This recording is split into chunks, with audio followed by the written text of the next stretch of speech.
Good afternoon and welcome back to our 143rd Bible study. We are looking at the moment at the statutes and laws of Old Israel, and we are beginning today to look at laws relating to human behavior towards God and the regulation of worship. And today we're looking at Deuteronomy chapter 4, verses 15 to 23. I'll turn you around so you can see what we're reading. And here we are. Moses was speaking to the people.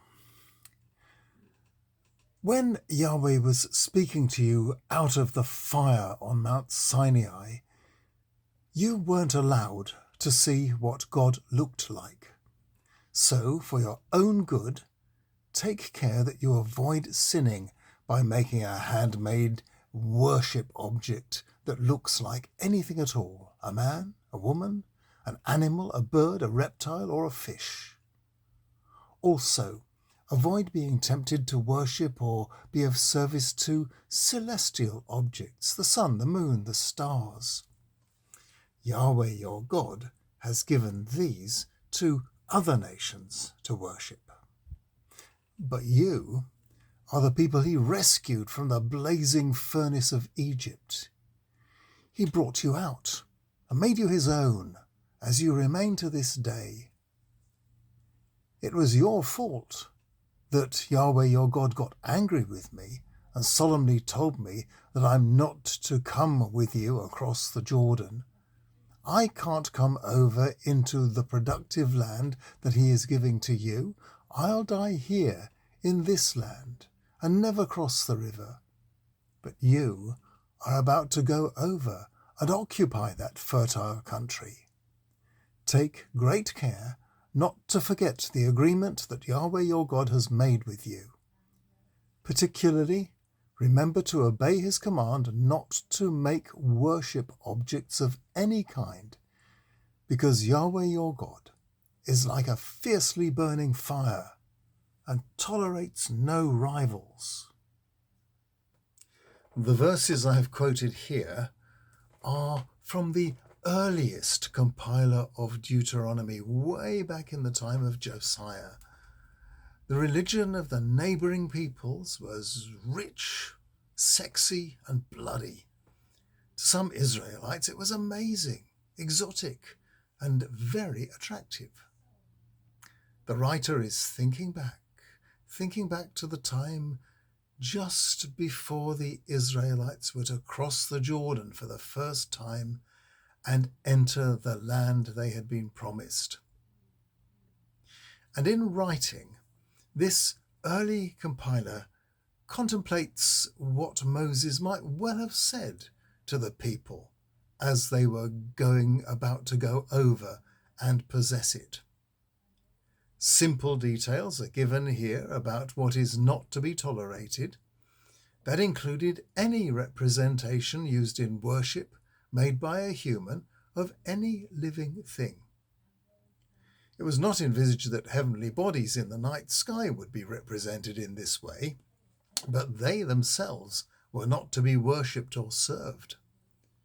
But as we can see, in many places in the early Old Testament, the temptation to flirt with paganism was destined to persist, because a later editor, possibly even from after the Babylonian exile, during which the people had been exposed to the sophisticated religious practices of their captors, added some more details in the following verses 24 to 31, if you would care to look them up and read them. If you care to look it up and read these verses by this later editor, you will see how details concerning the consequences that would follow worshipping idols mount up. The writer still looks back to the time when Israel was settling the promised land, but now, with a vivid sense of hindsight, as life had gone on in the productive, fertile landscape that they were settling, the post-exile writer would have known that many people in Israel had given in to the temptation to pagan worship. This now clearly regarded as sin and corruption, would lead to the death of many, and finally to the dispossession and exile of just a tiny remnant of the people. This was to be their unavoidable fate, from which they would have to learn a lesson. They would learn from their sufferings and turn themselves back to Yahweh their God and a renewal of their covenant with him. The lesson was driven home that even though a majority were guilty, there would always be a righteous remnant among God's people, and God would guide them, that remnant, through their troubles and bring them out of their sufferings to a better place. When we Christians finally came along, amongst the things we noticed was that when Jesus was taken down from the cross, that minority, that righteous remnant, was reduced to minimal proportions, to the only human who was righteous, and he had been slain by sinners. All his followers had fled into hiding, and Jesus was alone in his tomb, but not for long. The early Christians believed he never stopped working, and on that Sabbath day, the Saturday before Easter Sunday, he was in Sheol, releasing dead prisoners. You can read what St. Peter says about this in the first letter of Peter, chapter 3, verses 18 to 19.